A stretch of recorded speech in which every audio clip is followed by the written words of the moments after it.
कहीं बहुत गहरे अनजान साल के जंगल में, जहां सूरज की रोशनी भी डरकर रुक जाती है, एक छोटा सा गांव था, कुंदनपुर। उस गांव के बिल्कुल किनारे अकेले रहता था एक युवक, राहुल। जंगल उसे अपना घर कहता था, या शायद जंगल उसे अपने अंदर खींच रहा था। उस रात तेज बारिश हो रही थी। राहुल अपनी झोपड़ी में रिपोर्ट लिख रहा था। भो भो भो। राहुल बाहर निकला। अंधेरे में हरा नीला प्रकाश जंगल से आ रहा था। शेरू चुप।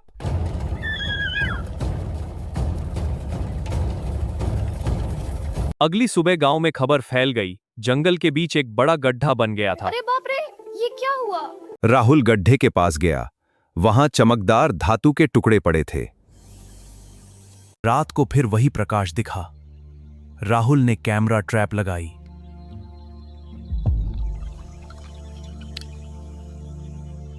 सुबह फुटेज देखकर राहुल के हाथ कांप गए।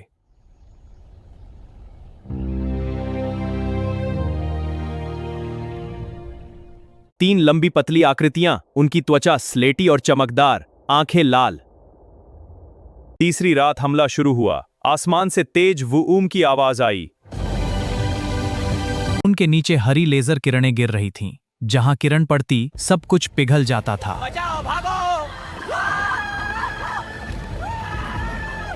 राहुल झोपड़ी से बाहर निकला। शेरू उसके पैरों से लिपटकर कांप रहा था। शेरू, चल।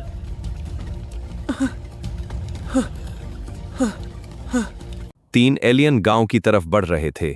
उनके हाथों में चमकते हथियार थे।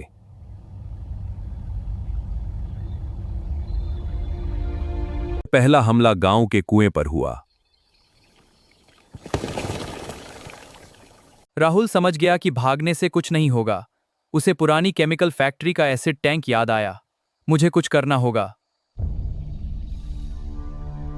वह शेरू को साथ लेकर जंगल में दौड़ पड़ा। एक एलियन ने लेजर चलाया। किरण राहुल के कंधे के पास से गुजरी।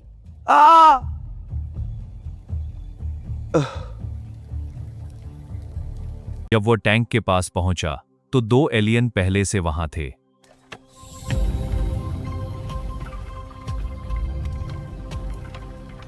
राहुल ने जोर से एक बड़ा पत्थर टैंक पर मारा। टैंक फट गया और तेज एसिड की धार एलियनों पर गिर पड़ी।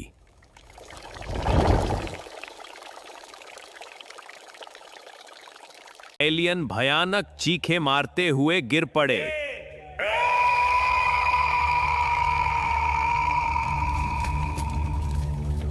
ऊपर बाकी एलियन गुस्से में और तेज लेजर बरसाने लगे। पूरा जंगल आग में घिर गया।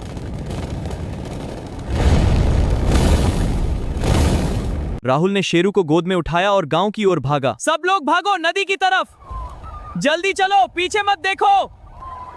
नदी करीब है, सब साथ रहो। सभी लोग नदी के किनारे पहुंच गए। अचानक यान ऊपर उठे और तेजी से आसमान में गायब हो गए।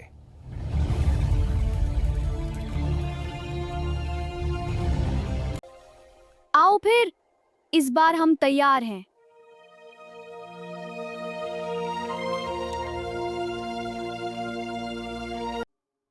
कहानी अच्छी लगी हो तो लाइक और सब्सक्राइब जरूर करें।